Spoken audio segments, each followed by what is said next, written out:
The record had a scratch in it. That was the first thing archivist Thessaly Vore noticed. Not the content, not the timestamp, not the 17 layers of authentication protocol that should have flagged the file before it ever reached her terminal. Just a scratch. A half-second of audio degradation buried inside a diplomatic transmission from the human delegation, right at the moment their representative stopped speaking and the council chamber fell silent. She played it again. The scratch was still there. And in 26 years of archival work, Thessaly Vore had never once seen a transmission from a Tier 1 civilization arrive with corrupted audio. The Gret Holly encoded in redundant crystalline arrays. The Voth Scenari used quantum-paired relays. Even the chorus, ancient, distributed, barely comprehensible delivered communications in perfect fidelity across 11,000 light-years. The humans had sent their most important diplomatic message of the century on a channel with a scratch in it. She flagged the file and moved on. There were larger things to worry about. She had no way of knowing the scratch was the only honest thing in the entire transmission. The vote had been scheduled for the 14th rotation of the conclave season, which in human terms corresponded to a Tuesday in March.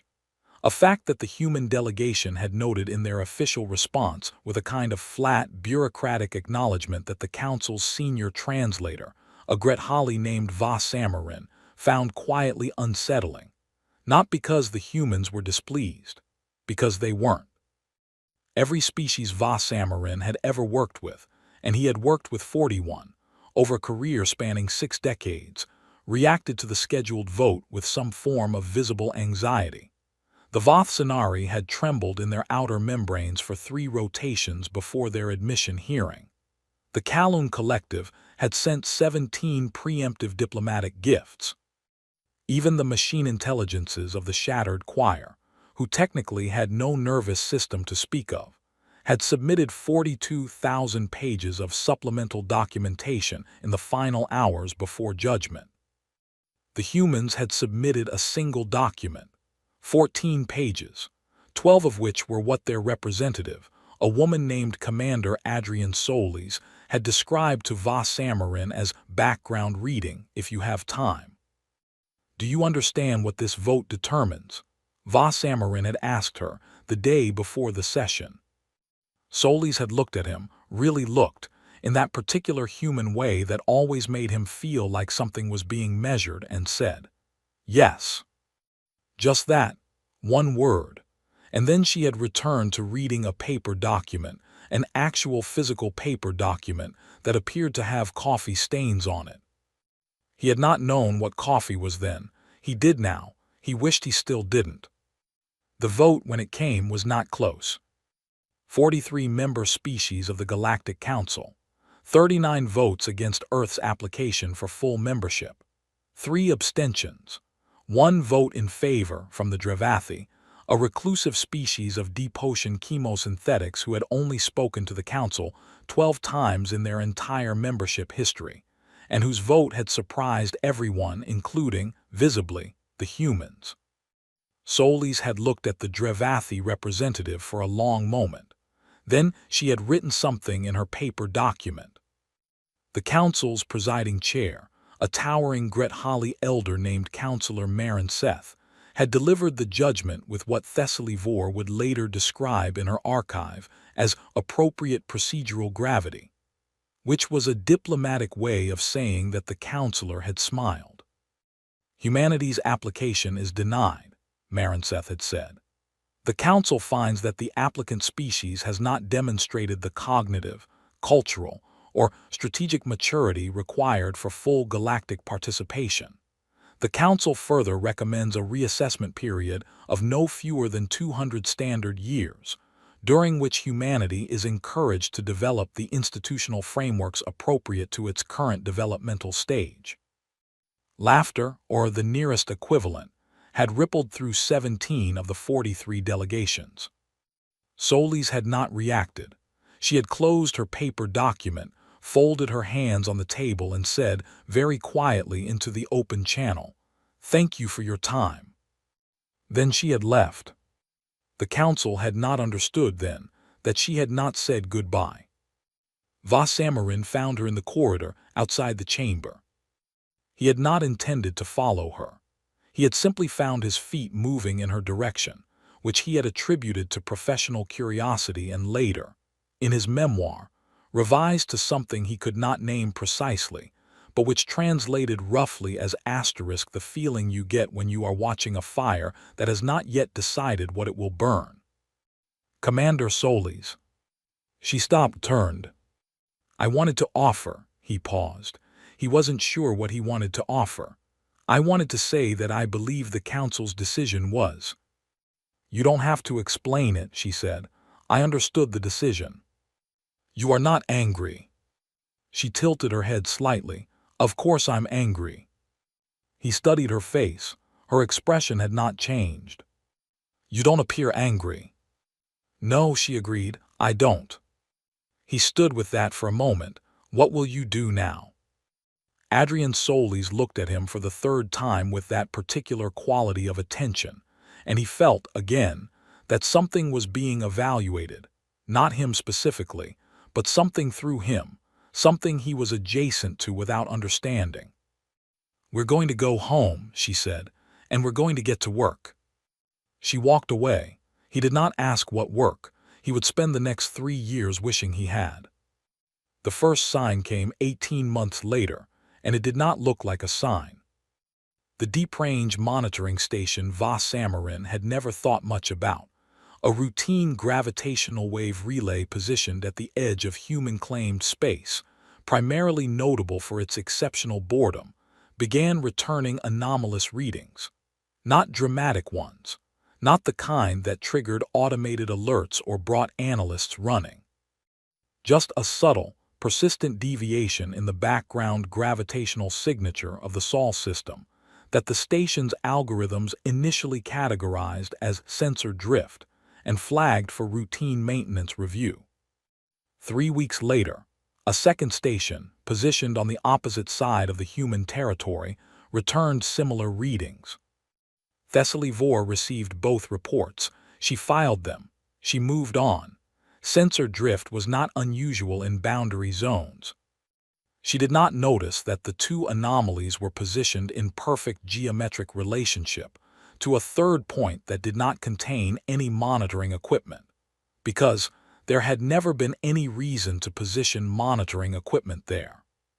6 months after that, the Gret-Halley Long-Range Observation Network, which was not, officially, a surveillance system, because official surveillance of applicant species was prohibited under Council Charter, returned imagery from the Sol system that showed something no one had predicted. Construction. Massive, rapid, geometrically precise construction spread across 17 separate locations in the system simultaneously, ranging from the asteroid belt to the outer Kuiper boundary. The analyst who first reviewed the imagery submitted his report with a notation that said simply, "This does not correspond to any known human construction template. Requesting senior review." Senior review took 4 days. By the time it was completed, the construction had progressed by a factor that a junior analyst calculated, and then calculated again, and then quietly stopped calculating because the number looked wrong. Counselor Marin Seth was briefed on a Thursday, another human weekday designation, that was making its way into council records with irritating frequency. "What are they building?" she asked. "We don't know," said her intelligence advisor. "What does it look like?" A long pause. "It doesn't look like anything we have a category for." Marin Seth was quiet for a moment. Then she said, "Increase monitoring frequency, and find me someone who has actually spoken to the humans recently." The only name that appeared was Vasamarin.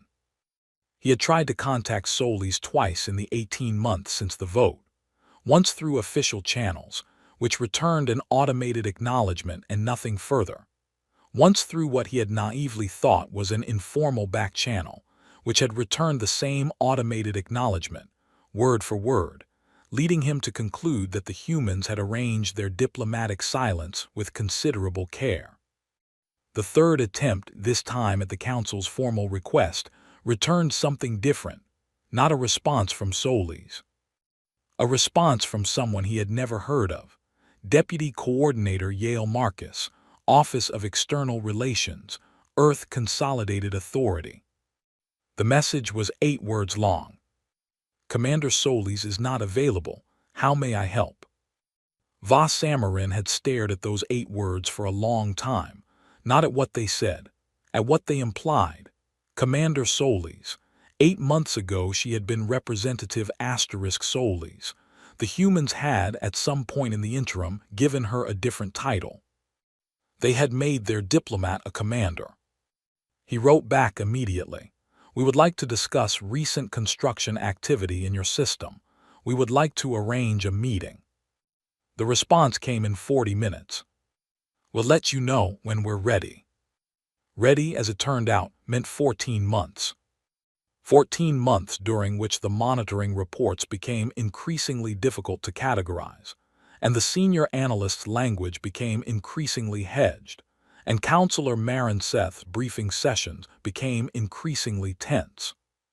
14 months during which 3 separate delegations within the Council proposed formal resolutions demanding human compliance with monitoring protocols, and all 3 failed to achieve quorum because nobody could agree on whether the protocols technically applied, since humanity was not, after all, a member. 14 months during which the anomalous gravitational readings did not stop. They grew, slowly, consistently, without drama. Whatever the humans were building, it was getting heavier. Then, on a morning that Thessaly Vore would later mark in her personal records with a notation she'd never used before, a small, private symbol that translated, roughly, as asterisk, this is where things changed, a transmission arrived from the Sol system. Not through the standard diplomatic channel. Through the gravitational wave relay network. The humans had sent their message on the Council's own infrastructure, using a modulation technique that the relay system's automated processors initially rejected as noise before routing it anyway because the content was flagged. By what protocol?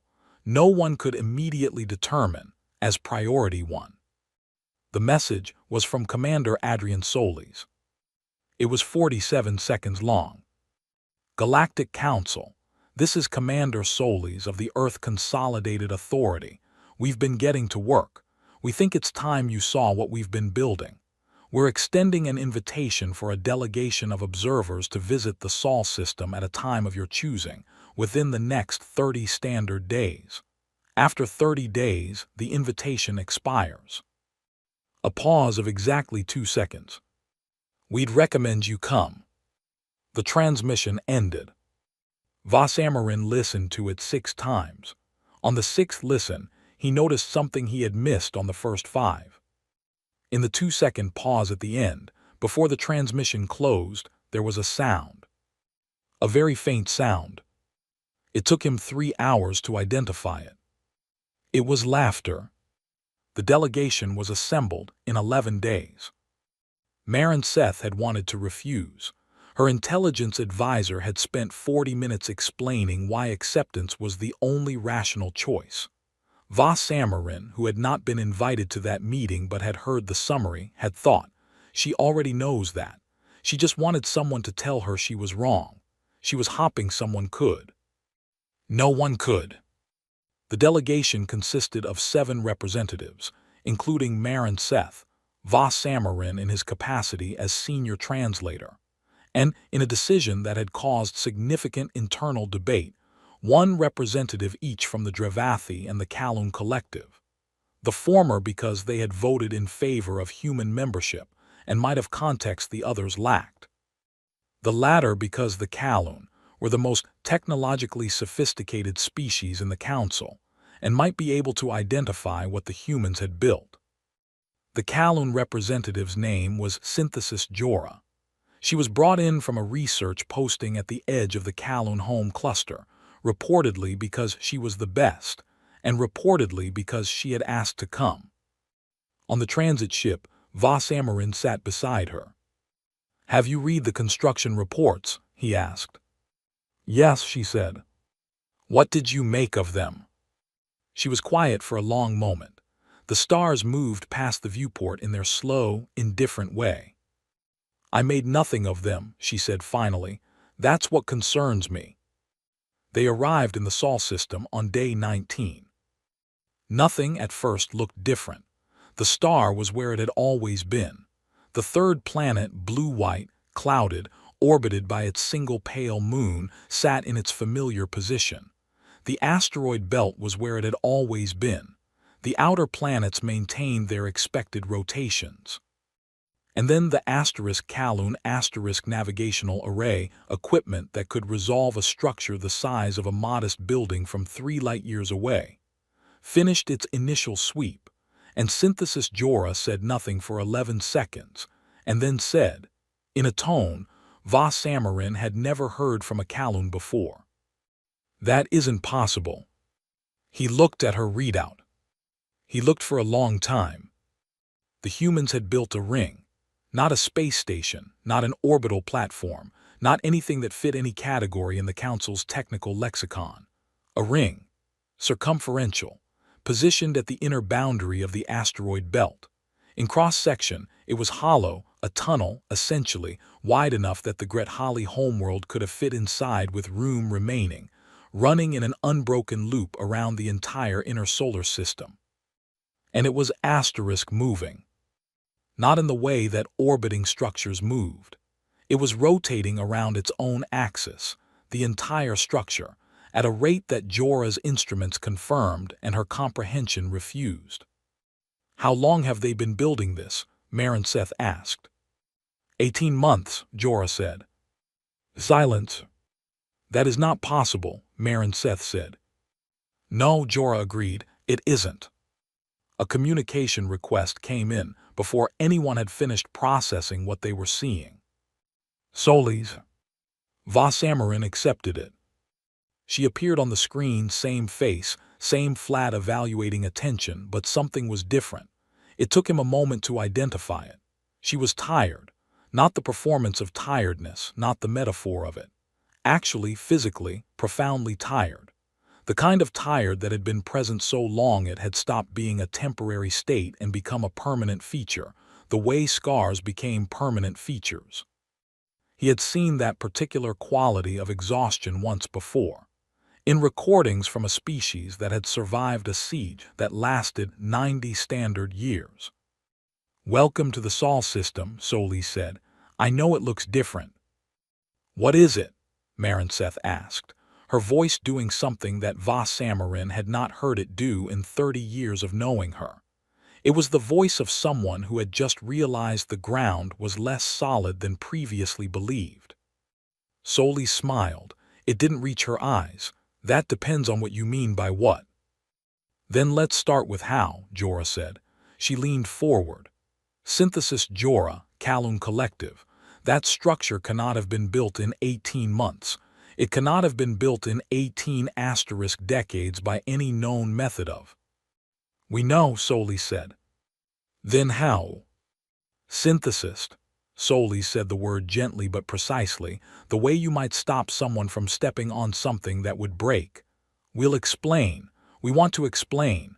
That's why we invited you, but I need you to understand something first." A pause. "The ring isn't what we invited you here to see." Voss Amarin thought about that sentence for the rest of his life. It wasn't the words that stayed with him.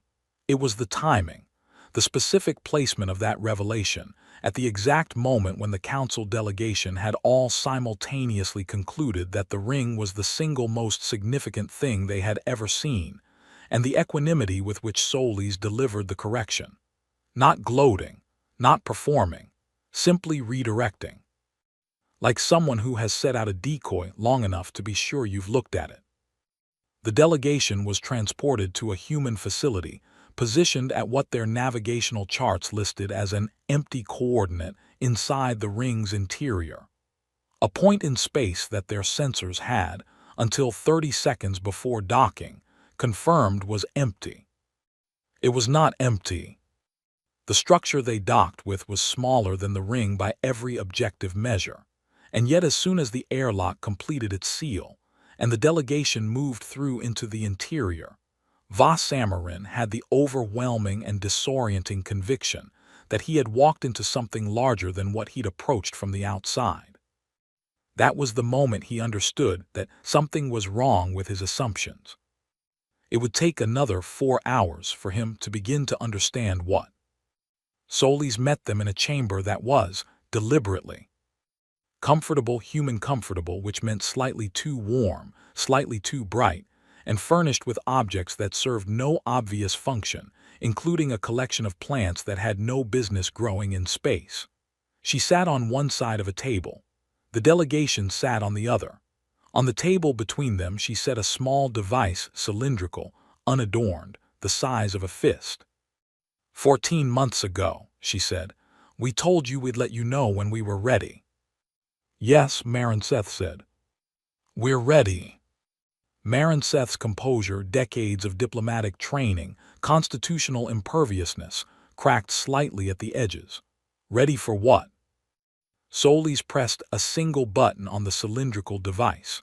Nothing happened, visibly, but the navigational instruments that Jorah was quietly running on her personal unit emitted a small chime. Jorah looked at her readout. That's, she said, and stopped. Tell me, Seth said. Jorah looked up. Her 6 eyes met Seth's. That signal just arrived at the outer sensor boundary of Kowloon space, she said, simultaneously, from 12 different directions. That would require, Seth began. 12 relay points, Solis said. Yes. You don't have 12 relay points. We didn't, Solis said, 18 months ago. The room was very quiet. The ring isn't a structure, Jorah said slowly. It's a transmitter. It's a component, Solis said, and the precision of that word landed in the chamber like something dropped from a height. Not a transmitter, a asterisk component asterisk, part of something larger. What you're not seeing yet is everything outside this system it connects to. Seth's voice had completely flattened, stripped of all effect. What is outside this system? Solis looked at her with that particular quality of human attention, the kind that measured without revealing what it measured, and said, that depends on what you decide in the next 30 days. The 47 hours that followed were, in Samarin's professional estimation, the most densely consequential period in Council diplomatic history, and also the period during which he understood the least about what was actually happening, which he would later identify as not being a coincidence. The humans showed them things, carefully curated, precisely sequenced things, walked through in an order that he would later recognize was not random and was not incidental. They showed them the ring's internal mechanics, extraordinary, yes, unlike anything in the Kowloon's engineering database, but explicable if you allowed certain assumptions about human manufacturing capacity that were uncomfortable to allow. They showed them a network of smaller relay structures distributed across the outer system, also extraordinary, also explicable, if you allowed those same uncomfortable assumptions further latitude. They did not show them what the network connected to. They showed them population figures. Human population had grown, substantially, in the 18 months since the vote, not through biological reproduction, something else. Something that Samarin noticed was never directly explained despite being repeatedly gestured toward. How many of you are there now? He asked, during a break in the formal presentations, while Solis was reviewing something on her paper document. She didn't look up immediately.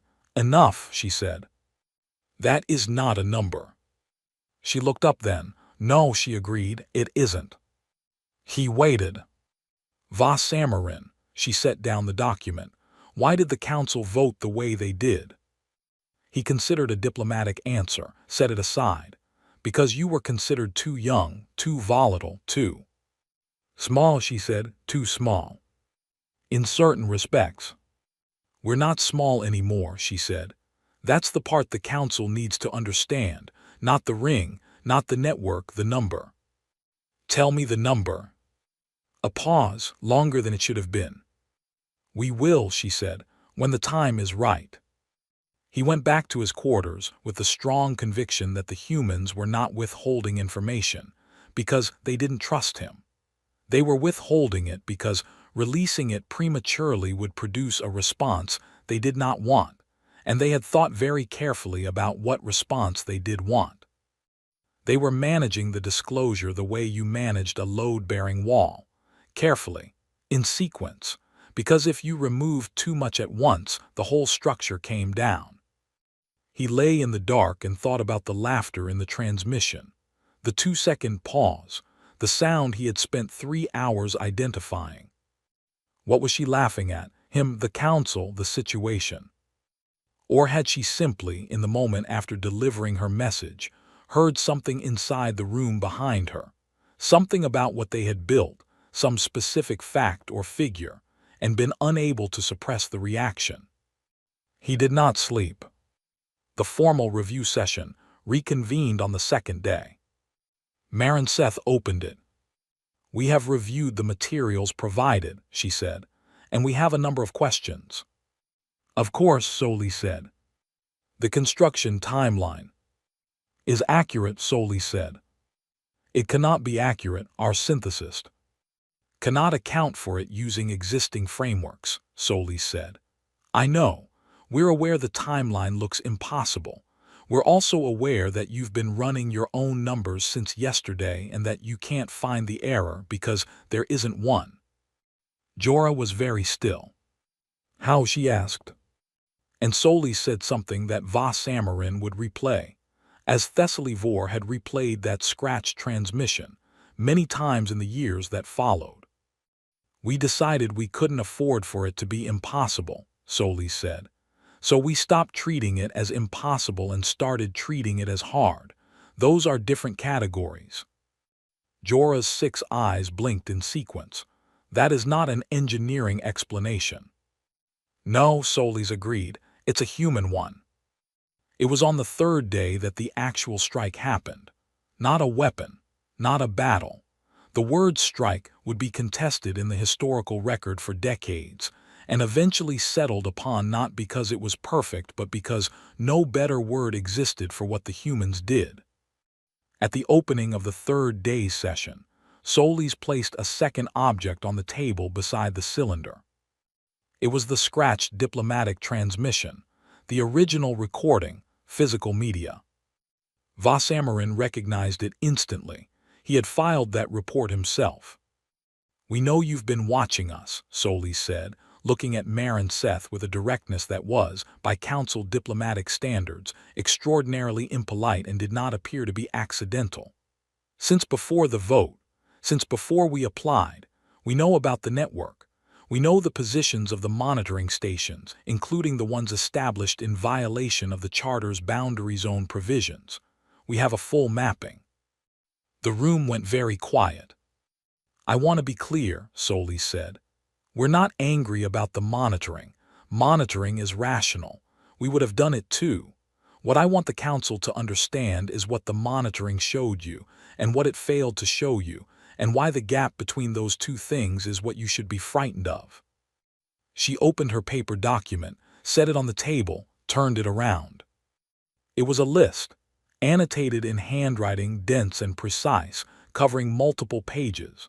Samarin could read enough of the notation style to understand its general structure: locations, dates, signatures, cross-references.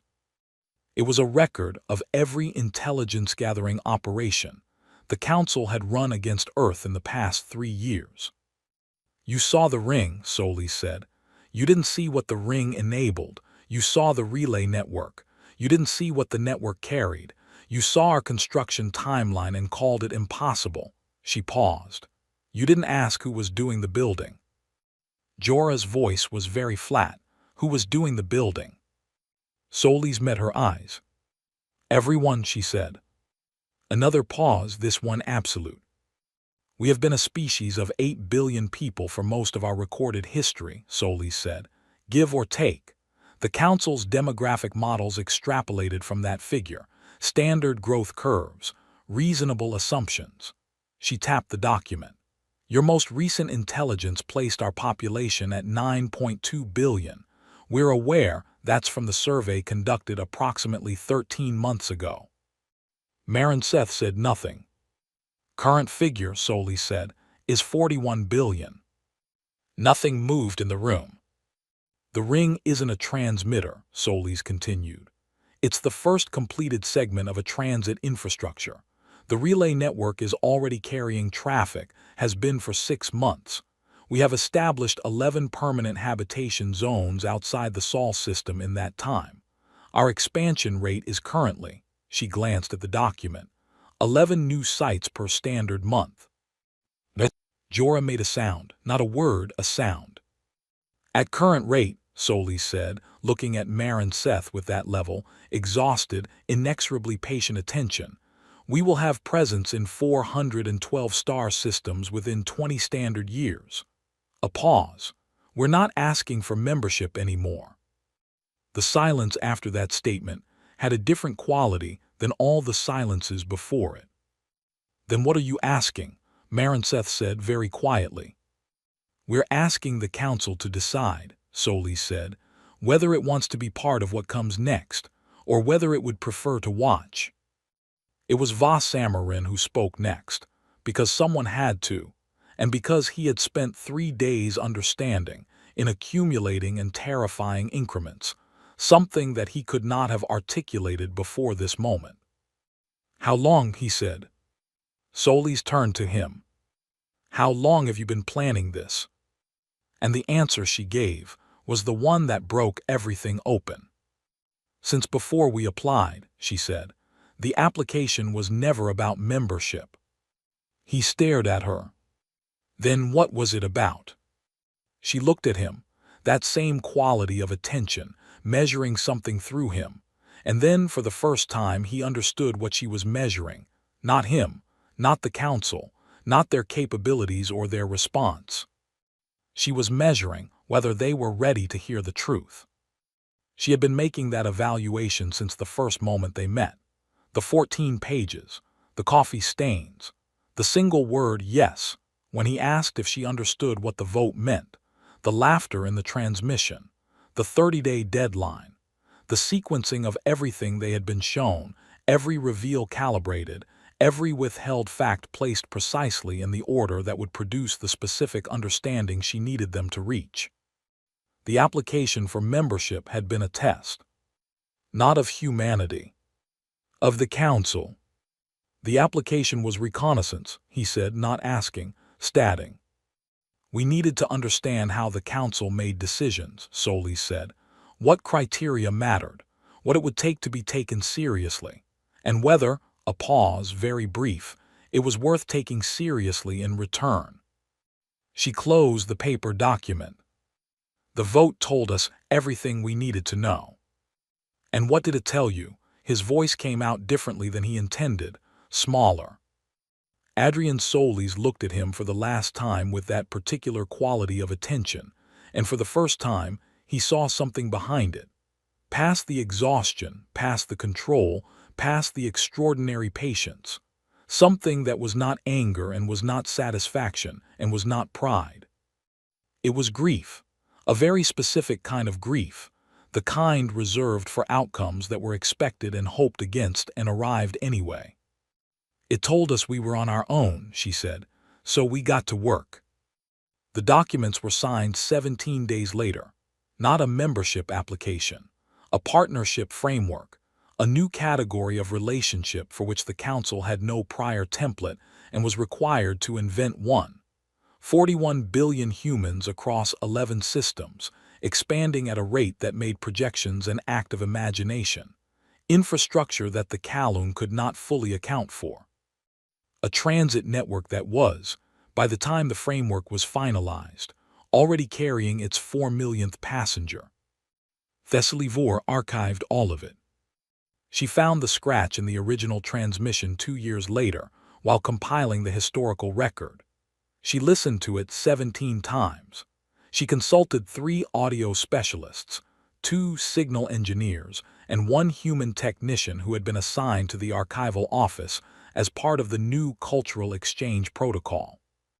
The technician listened once and said, "That's not corruption." Thessaly Vor looked at him. "What is it?" "That's an edit," he said. "Someone removed something." "What was there?" He shrugged, a gesture she had learned to read as asterisk, "I don't know, but I'm not particularly concerned," asterisk, which was a human combination she had never encountered in any other species. "Can't tell from the residue. Something short. A word, maybe 2. She thought about Solis, about the 2-second pause, about the laughter. "Could it have been laughter?" she asked. The technician considered. "Yeah," he said. "Yeah, it could have been." She looked at the file, at the scratch, at the deliberately corrupted record of the moment humanity had, in hindsight, already decided everything. They had edited the laughter out, not to hide it. If they'd wanted to hide it, they would have removed it cleanly and no one would have found the gap. They had left the scratch, left the evidence of the edit deliberately. They had wanted someone to find it eventually, to know it had been there, to wonder what it meant and feel the shape of what was missing without being able to fill it in. She sat with that for a long time.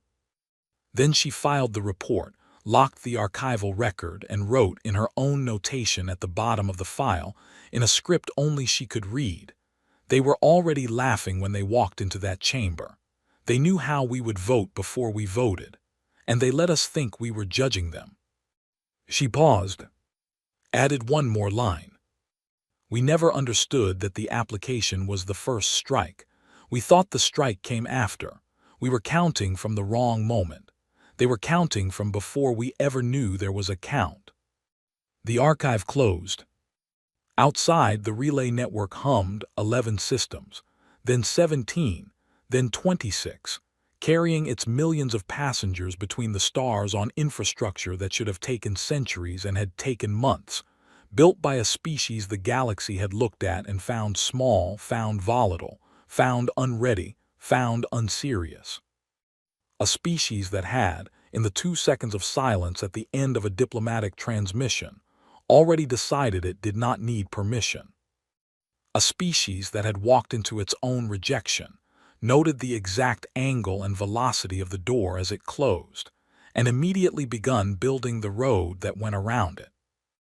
Vossamarin lived long enough to see 431 human-established systems, long enough to see the Council adopt the partnership framework as the model for 3 other new contact situations, long enough to watch the Galactic Council, ancient, vast, confident in its centuries of continuity, begin, subtly and incrementally, to accommodate a species that had declined to accommodate itself.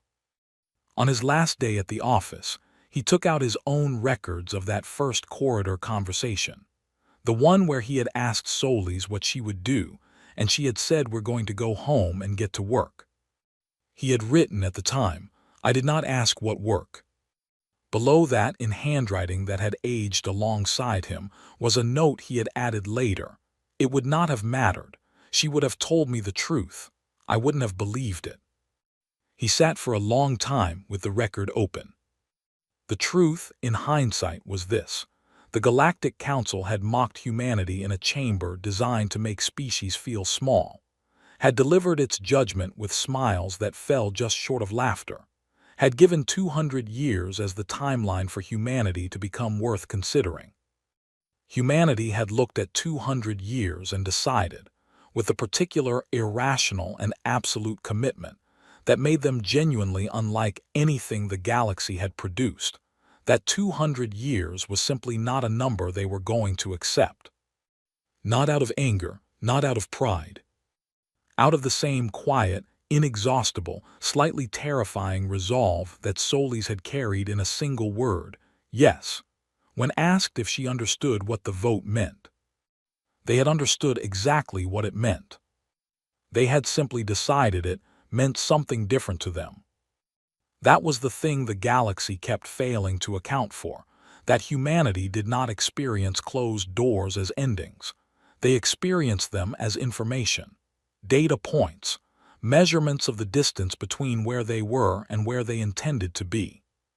The door that closed in that chamber had told them the precise size and shape of what they needed to build. So they went home and they built it. And somewhere in the archive, in a file with a scratch in it, there was still the shape of the laughter that had preceded all of it, the sound of a species that had walked in knowing and walked out certain, and said thank you for your time and meant something the council could not have translated even if they had thought to try. Not goodbye. Not a concession. A starting gun.